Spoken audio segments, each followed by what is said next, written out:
The third water glass refill arrives with another sympathetic glance from Paolo, the maitre d' at Ristorante Milano. His silver hair catches the glow of the crystal chandeliers as he leans forward, voice low and gentle. Perhaps another few minutes, Miss Bennet? I smooth my dress for the 100th time, fingers catching on the unfamiliar satin. The price tag had made me wince, but 4 years together seemed worth the splurge. Yes, please. I'm sure he's just caught in traffic. Paolo's kind eyes flicked to the wrapped box beside my half-empty bread plate. The vintage watch inside had emptied my savings, but Derek mentioned loving these old timepieces months ago. I've learned to listen when he drops hints about gifts. The door chimes. My heart leaps, then sinks as an elderly couple shuffles past. 6:30 has stretched into 7, then past 8. Each time the door opens, my spine straightens, hoping. Each time it isn't him, I shrink a little smaller in the massive leather booth. A burst of laughter shatters the restaurant's quiet ambiance. My stomach clenches before I even turn around. I know that laugh. See? Told you she'd still be here. Loyal like a Labrador. Derek's voice carries across the dining room, followed by deeper chuckles from the 3 men trailing behind him. I recognize them from his softball league, the ones who always seem to need temporary loans. Heat crawls up my neck as other diners turn to stare.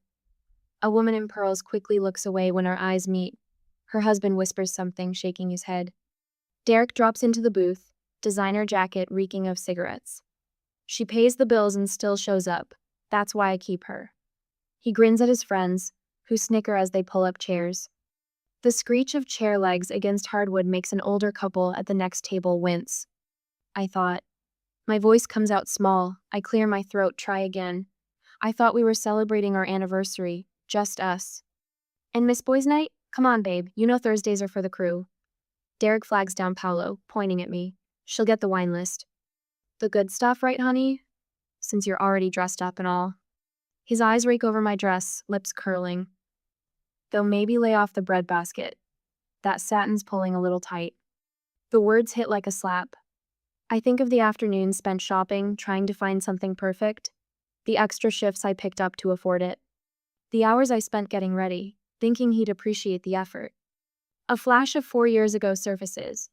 My first week in Milwaukee after Mom died. The broken light fixture, the handsome electrician who showed up to fix it. His gentle questions about why I was crying. The coffee dates where he listened, really listened, to my dreams of going back to school, starting my own business someday. When had that man disappeared? Or had he ever really existed? Other memories filter through, ones I've pushed away. His emergency move, in 6 months after we met, when his roommate supposedly stopped paying rent. My hesitation, silenced by his reminder that I needed someone to look after me now that Mom was gone. The first borrowed car payment. His cutting comments when I mentioned my dwindling savings. The way my friends stopped visiting after he made them uncomfortable one too many times. Paolo appears with wine menus. I close mine without opening it. Just the wine tab, please. My voice comes out steadier than I expect. I reach for my purse. Derek's hand clamps around my wrist. So sensitive. We're celebrating. I look at his fingers pressed into my skin, then at his face. Something shifts inside me, like a key turning in a lock. I have a work emergency. I stand, shoulders straight. Enjoy your evening. Marcy, sit down. You're making a scene. His grip tightens. I gently but firmly remove his hand. No, Derek, you already did that. Paolo materializes with my coat, helping me into it with a slight bow. As I walk toward the door, I catch my reflection in the windows. For a moment, I barely recognize the woman staring back at me. Her eyes hold something I haven't seen in years. Dignity. Behind me, Derek's voice rises. See what I put up with? Drama queen, am I right? But I'm already pushing through the door into the cool Milwaukee night, leaving the wrapped vintage watch on the table behind me. He never did appreciate gifts anyway. Through the window, I see Paolo discreetly sliding the wine list in front of Derek. I know exactly what he'll order, the most expensive bottle, because someone else is paying. But for the first time in 4 years, that someone won't be me. 20 minutes later, the streetlights blur through Denise's car window, each one casting shadows across my lap. I haven't spoken since she picked me up outside Ristorante Milano. Haven't needed to. The tissue box appeared on my knee the moment I slid into the passenger seat, but my eyes stayed dry. I ordered your favorite from Giovanni's, Denise says, her voice pitched low like she's talking to a spooked cat. That tortellini soup you used to get before. The words hang there. Before Derek complained about the garlic. Before he insisted Giovanni's prices were ridiculous when I could just heat up canned soup at home. My fingers traced the edge of the tissue box. When did I become so small? Denise's knuckles whiten on the steering wheel. She bites back whatever she's been wanting to say these past 3 years. Instead, she asks, "What do you need right now?" A laugh bubbles up, sharp and foreign in my throat. I think. The truth clicks into place like a key turning. I think I've been taking care of a child, not building a life with a partner. Denise snorts, and suddenly we're both laughing real laughter that shakes the tears loose. Except children eventually grow up, she wheezes, and I laugh harder because it hurts less than crying. At my home, the kitchen table swims into focus at 3 in the morning. Bank statements spread before me like tarot cards telling a future I should have seen coming. My reading glasses slip down my nose as I squint at the numbers, calculator clicking steadily. $17,432 in car payments for a vehicle I've never driven. $24,890 in rent, since he moved in with that story about his roommate. $9,675 in emergency cash that always seemed to coincide with his softball league dues or new gaming equipment. The paper cuts sting as I sort through credit card applications all bearing the address we share. My signature loops across cosigner lines I never signed. The longer I look, the more patterns emerge. Each crisis timed perfectly with my payday. Each promise to repay coming right before he needed something else. My phone buzzes. Another angry voicemail joins the folder I've unconsciously labeled evidence. My thumb hovers over the play button, but I already know what I'll hear. The same threats wrapped in concern. The same guilt wrapped in love. Dawn paints shadows across our 2-bedroom apartment as I walk from room to room. The contrast slaps me awake harder than any coffee could. My bedroom, a twin bed with sheets from Goodwill, one lamp missing its shade because we'll get you a new one soon. A closet half empty since he needed space for his winter coats. His room, 3 gaming monitors casting their glow across designer clothes still bearing tags. Empty bottles tucked behind stacks of shoeboxes, always his preferred brands, always paid for with money I loaned him for job interviews. The refrigerator door swings open. His organic almond milk, his imported cheese, his craft beer. Nothing I would choose for myself. Nothing I even like. My laptop whirs to life, and my hands shake as I type in his passwords. How many times had I logged into his accounts to make those car payments? How many job applications had I helped him polish, each one requiring his login information? The emails load, messages to friends about his sugar mama and her gullible nature. Plans for boys' nights funded by the money I thought was going toward our future. Jokes about how easy it is to make me feel guilty when I question his spending. The teacup warms my palms as I sit at my kitchen table. Morning sun catches the hearts I drew around today's date on the calendar. 4 years. The paper trembles as I pick up my pen, but my handwriting stays steady as I begin my list. Step 1. Call bank about reversing last car payment. Step 2. Document unauthorized credit applications. Step 3. Change all passwords. Step 4. Contact credit bureaus. Step 5. Pack his things. No drama. No screaming matches or revenge plots. Just quiet, methodical steps toward freedom. My voice barely whispers the words, but they fill the kitchen with their weight. No more chaos, no drama, just dignity. The calculator clicks one final time. The total of everything I've given him could have been a down payment on a house. Could have funded the small business I dreamed about over those first coffee dates. Could have been anything except what it became the price tag for learning what I'm worth. But as I fold the bank statements into clean, sharp creases, a different total comes clear. The cost of staying would be higher than anything he's already taken. That number doesn't fit on my calculator's display. It can't be measured in dollars or cents. The sun climbs higher, warming the kitchen tile beneath my bare feet. I haven't slept at all, but for the first time in 4 years, I don't check my phone to see if he needs anything. Don't calculate how long until my next paycheck might cover his latest emergency. Don't make myself smaller to fit the space he's left me. Instead, I pour another cup of tea and start making calls. The bank, the credit card companies, the apartment manager. Each conversation adds another brick to the wall I'm building between the woman I was last night and the one I'm becoming in the morning light.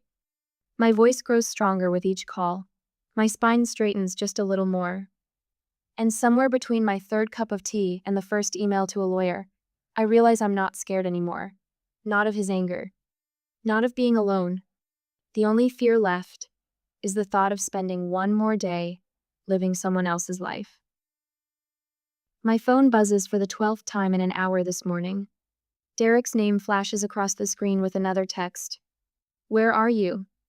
I set the phone face down on the dining room table and return to the spreadsheet where every transaction from the past 4 years glows in neat rows. Beside me, Denise clicks through online banking statements, highlighting numbers in yellow. Another one? She asks without looking up. Just marking his territory. I check off another box on my list. Like a dog who can't figure out why his favorite fire hydrant isn't responding. The next message comes faster. Answer me. Denise's fingers pause over her keyboard. Want me to block him? Not yet. I sort another stack of receipts into chronological order. Let him build the evidence file for us. The light slants through my apartment windows, catching dust motes that dance around scattered papers and empty coffee mugs. On the wall, my grandmother's old clock ticks steadily, marking time in the same reliable rhythm it has since 1962. Its constancy anchors me as I document every car payment, every rent check, every emergency loan.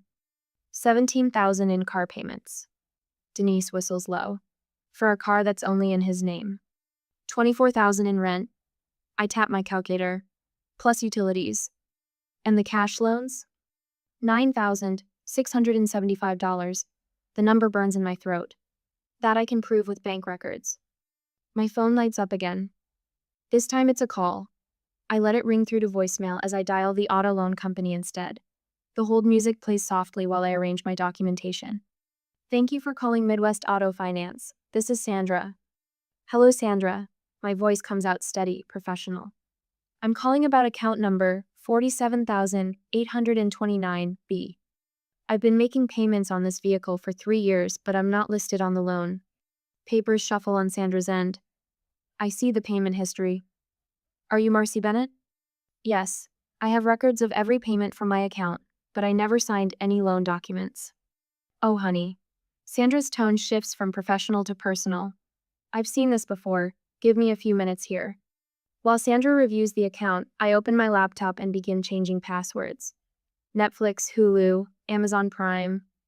Services I've paid for since Derek moved in. His gaming accounts, linked to my credit card. Email accounts I helped him set up for job applications. With each change, another piece of my life returns to my control. Miss Bennett? Sandra returns. That last payment you made Thursday hasn't posted yet. I can stop it from processing if you'd like. A familiar flutter of anxiety rises in my chest. The same feeling that always came before I told Derek no. I push it aside. Yes, please stop the payment. Denise squeezes my hand as I end the call. Next? His cloud storage. I type in the password I created when he needed help backing up photos. Let's see what else he's been keeping there. Files populate the screen. My bank statements, scanned copies of my driver's license, social security card, documents I never gave him permission to store. I download everything to a secure folder, then systematically delete his access. The afternoon melts into evening. Derek's messages grow increasingly desperate as each account locks him out. Between digital cleanups, Denise helps me bag his belongings. Designer clothes bought with my credit card, gaming equipment financed through my Best Buy account. The vintage watch I left on the restaurant table last night. He must have grabbed it before storming out. Donation center or dump? Denise hefts another garbage bag. Donation center. I fold one of his expensive shirts. Someone might need these things. In his closet, I find items I thought were lost.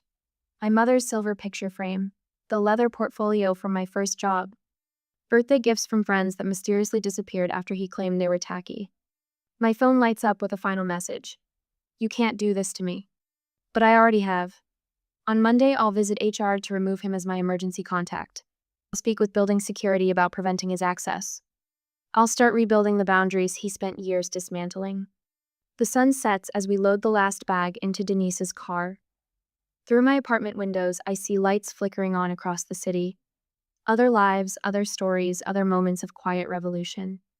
I think of the spreadsheets waiting on my dining room table. The careful documentation of 4 years spent carrying someone who confused sacrifice for weakness. The evidence gathered by a heart that knew, even when my mind wasn't ready to admit it. My phone stays silent now. In the growing dark, I water the small potted herbs on my windowsill.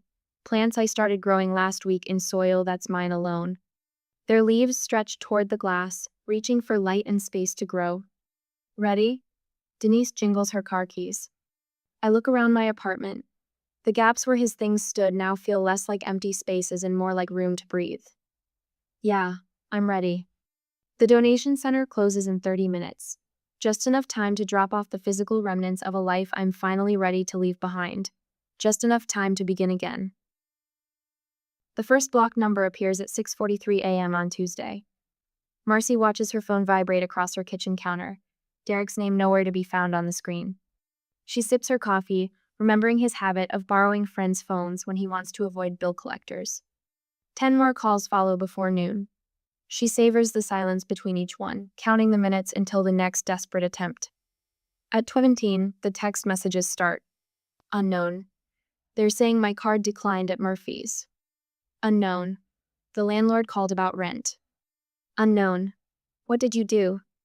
Marcy sets her phone face down and returns to updating her spreadsheet. The numbers tell their own story now. 4 years of calculated exploitation revealed in clean, efficient rows. Her finger traces across the screen, lingering on the final total. $51,997. The apartment manager catches her eye as she walks through the lobby that evening. Just wanted to say, those noise complaints about the late-night gaming? Should have told you sooner. Man had a mouth on him when I asked him to keep it down. Thank you, Mike. Marcy pauses at the elevator. Did he ever yell at Mrs. Peterson upstairs? Regular occurrence. Called her an old bat when she complained about his music at 3 a.m. Mike adjusts his nameplate. Security footage caught most of it. Added it to the file we're keeping, just in case. The elevator doors open to reveal Derek standing in front of her apartment, fist raised to pound on the door again. Their eyes meet. His designer jacket looks rumpled, his carefully styled hair disheveled. You changed the locks? His voice cracks. I live here. The notice on the door explains everything. Marcy gestures to the legal document taped beside the handle. Your name was never on the lease. Where am I supposed to go? Your parents offered their spare room. I'm not living with them. They're impossible. He runs his hands through his hair. You know how they treat me. No. Marcy unlocks her door, careful to block the entrance with her body.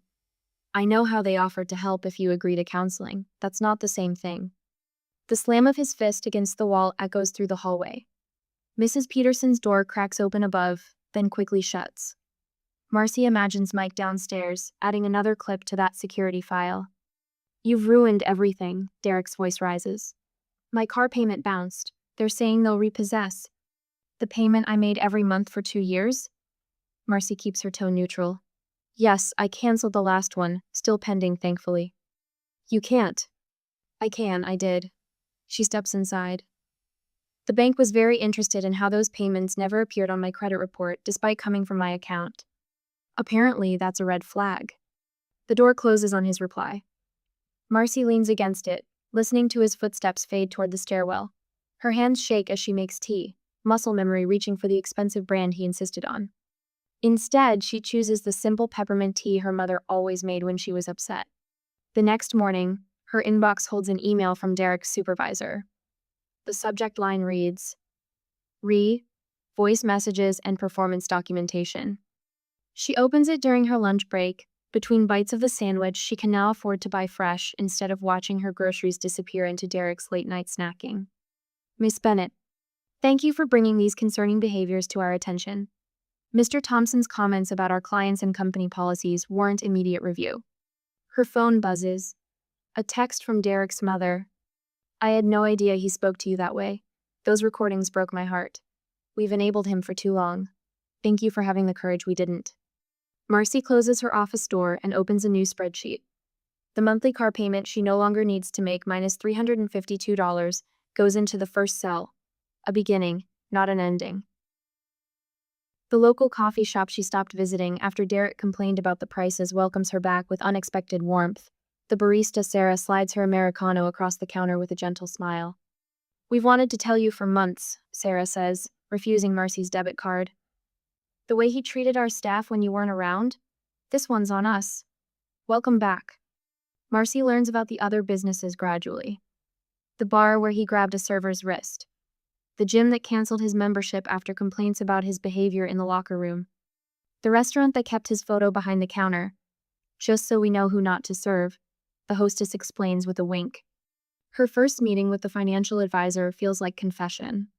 The woman listens without judgment, nodding as Marcy outlines the missing savings, the diverted payments, the loans she never agreed to co-sign. "You'd be surprised how common this is," the advisor says, spreading paperwork across her desk. "But you caught it relatively early. Look, you still qualify for a small home loan. Your credit score will recover. You're not starting over. You're starting smarter." The final email arrives on a Sunday morning. Marcy reads it on her balcony, morning sun warming her shoulders through a robe she bought herself, just because she liked the color. "I'm sleeping in my car. This is your fault. You've left me homeless and penniless. I hope you're happy with yourself." The reply from his mother arrives moments later when Marcy forwards the message. "He refused our spare room again this morning. Said our rules were beneath him. The counselor we found has an opening Tuesday." Marcy blocks 3 numbers before lunch. Derek's friends text through Instagram instead, their messages shifting from accusations to admissions. "He told us you stole everything. But that doesn't match what we've learned. Sorry we never said anything." His final message comes through an unfamiliar email address at midnight. "I know what you did. I can make this public." Marcy closes her laptop, remembers the folder of evidence she provided his employer, his parents, his creditors. So many years of saving things just in case, while her heart knew what her mind refused to admit. Her response requires only one word: truth. She sleeps through the night for the first time in years. A week later, glass walls rise around me in the insurance company lobby, morning light streaming through in golden rectangles. My heels click steady rhythms against marble as I cross to the elevator bank. 3 steps from the doors, his voice shatters the quiet. "You think you can just ghost me after everything I did for you?" My pulse jumps, but my stride doesn't falter. Security guards Thomas and Jim move from their desk with practiced calm, exactly as we discussed last week. They position themselves between Derek and the elevator bank where I stand. "Sir, this is private property," Thomas says, his voice carrying the weight of 30 years on the force. "Private property?" Derek's laugh bounces off glass and marble. "That's my woman you're blocking me from. Tell them, Marcy. Tell them who I am." I turn, shoulders straight, and meet his eyes. "I'm not your anything, Derek." 4 years, his voice rises, drawing attention from colleagues arriving for work. 4 years I took care of you after your mom died. You'd be nothing without me." The old Marcy would have hunched her shoulders, tried to disappear. But that Marcy died in an Italian restaurant 3 months ago. "The only thing you took care of was spending my money." My voice carries, clear and calm. Around me, coworkers pause their morning routines, forming a loose barrier between us. Susan from accounting steps closer, coffee cup gripped like a weapon. Mark from IT angles his broad shoulders into Derek's line of sight. "You want to talk about money?" Derek's face flushes red. "How about the loans you took out in my name? The credit cards?" "Everything is documented." I slip my phone from my purse, thumb hovering over the record button. "Would you like me to forward the bank records showing every payment I made on your behalf? Or the texts where you asked for them?" His mouth opens, closes. Behind him, more colleagues gather, faces hard. They've heard his voice messages, seen the late-night texts. Sometimes the best revenge is simply letting someone's true nature show itself. "This isn't over," he spits, backing toward the doors. "You'll regret this." "No," I smile, feeling the slight dimple form in my right cheek. "I won't." The elevator arrives with a soft chime. As I step inside, Susan squeezes my arm. "Lunch later?" I nod, warmth spreading through my chest. The doors close on Derek's back. That afternoon, I sit across from Patricia Chen at Milwaukee Legal Aid, sliding a folder across her desk. I have everything documented. Bank statements, texts, voicemails, witnesses, to verbal threats. She opens the folder, scanning efficiently. 20 years of domestic cases have taught her what matters. This is extremely thorough. Most clients don't think to save evidence until it's too late. I didn't think either, not consciously, but some part of me knew. Her eyes soften. The heart knows before the head sometimes. Now, let's talk about that restraining order. With a perfect plan, we were ready for the courtroom. 2 weeks later, I stand in a courtroom, hand steady on the podium. The judge peers over reading glasses, reviewing my documentation. Miss Bennett, what outcome are you seeking here? I just want to be left alone. Simple truth carries its own power. The judge nods, signs the order. Behind me, Derek shifts in his seat, muttering under his breath. But the law speaks louder than his protests. Changes ripple outward like stones dropped in still water. His car disappears from the apartment complex parking lot, towed back to the dealership. The credit card companies close his accounts. His parents send a letter, not to me, but to him. They'll help, they write, but only if he agrees to counseling. I hear through the office grapevine that he's on probation at work. The recordings I send his boss weren't vindictive, just his own words about faking timesheets, sleeping through client calls. Sometimes the truth is the sharpest weapon. His friends drift away as the story spreads. No more softball games, no more boys' nights. The woman he started dating after me, Lana, posts cryptic warnings on social media after finding messages to other women on his phone. His landlord requires a cosigner for his new lease. No one steps forward. A week after the trial, I'm sorting mail in my building's lobby when his shadow falls across the tile. My heart pounds, but my voice stays level.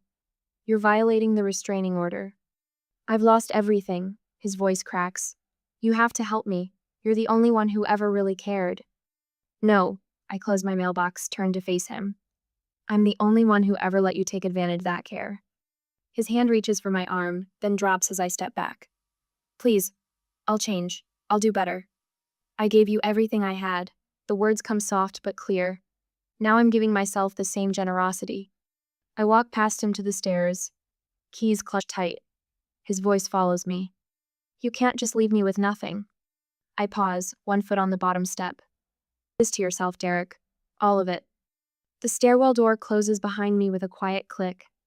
Through the wire-reinforced window, I see him standing motionless in the lobby, staring at the space where I stood. Understanding finally dawns in his eyes, not just what he lost, but that he was the one who threw it away. I climb the stairs to my apartment, each step lighter than the last. Sometimes dignity isn't about grand gestures or dramatic scenes. Sometimes it's just about walking away and meaning it. Behind my locked door, I curl up on the couch with a cup of tea. My phone buzzes, probably Sue checking in. The restraining order paperwork sits on my coffee table, official seal catching the afternoon light. Outside my window, a cardinal lands on the fire escape, bright red against gray metal. I take a sip of tea, letting warmth spread through my chest. The bird cocks its head, studying its reflection in my window. After a moment, it spreads its wings and soars away, leaving only empty air where it perched. I raise my mug in a silent toast. Here's to empty spaces and the freedom they bring. Here's to walking away.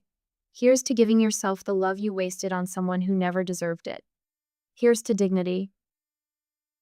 6 months later, sunlight streams through bare windows, painting golden squares across my hardwood floors. No heavy drapes block the morning light anymore. Digby stretches on his windowsill perch, whiskers twitching as he tracks a sparrow outside. My rescue cat earned his full name, Dignity, the day he hissed at Derek's final attempt to push past my new apartment door. We're a good match, both learning to protect our space. The bank statement on my desk shows another month of steady growth. Not dramatic numbers, but honest ones.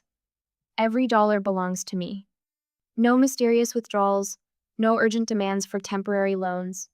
Just the quiet accumulation of choices that put my needs first. Travel brochures scatter across my desk: weekend trips to Door County, a kayaking adventure in the Apostle Islands, cooking classes in Chicago. The kinds of dreams Derek called wasteful. My fingers trace the glossy photo of Oregon's Cannon Beach. I've already booked my flight. My shoulders drop naturally now when I walk through my apartment. The tension that lived between my shoulder blades for 4 years has melted away, replaced by a lightness I'd forgotten could exist. Even my breathing comes easier in this space that's wholly mine. Thursday evenings mean dinner with Denise and our growing circle of friends. Real friends who celebrate my successes and listen without judgment when I need to process another layer of healing. Last week, I brought my famous apple pie recipe Derek claimed was showing off. Sarah asked for the recipe. Beth took seconds. No one made me feel small for enjoying the simple pleasure of feeding people I love. My financial recovery group meets Tuesday nights in a warm church basement that smells of coffee and hope. I'm not the newest member anymore. Sometimes I share the spreadsheet system I developed for rebuilding my savings. Sometimes I just listen. The mentor from my bank, Linda, joined us last month as a guest speaker. She winked at me when describing how to document financial abuse. My careful records have become a template for others finding their way back to stability. The promotion caught me off guard last month. Your focus has improved dramatically, my supervisor said. We need your eye for detail on the Anderson account. I didn't realize anyone had noticed the change in me, but my colleagues seek me out now, value my input. Next week I fly to Denver, my first business trip representing the company at a regional conference. My new pantsuit hangs ready in the closet, tailored to fit perfectly.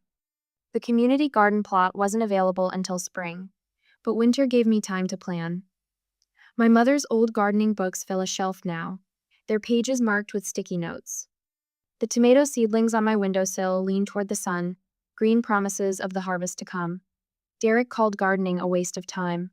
Now my soil-stained hands plant hope in neat rows. My morning reflection shows a woman I'm learning to recognize. The mirror no longer holds accusations about weight or age or worth. Just me, choosing my own path.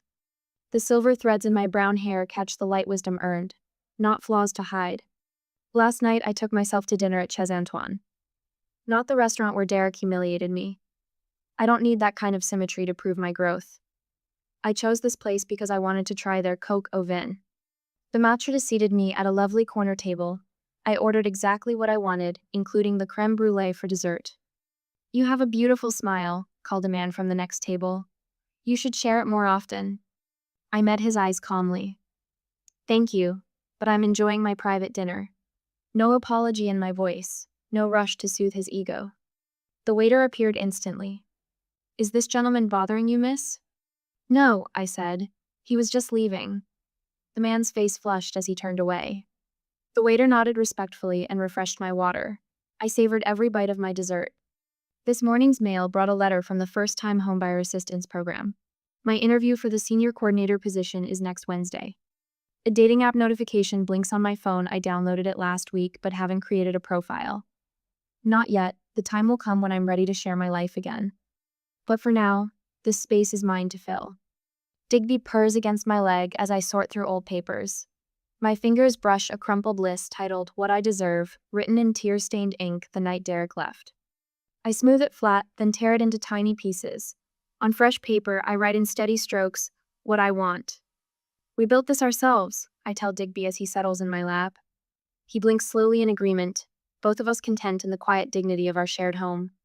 Outside my bright windows, Milwaukee spreads under a spring sky full of possibility. I am not waiting for anyone to complete this life. I am already whole.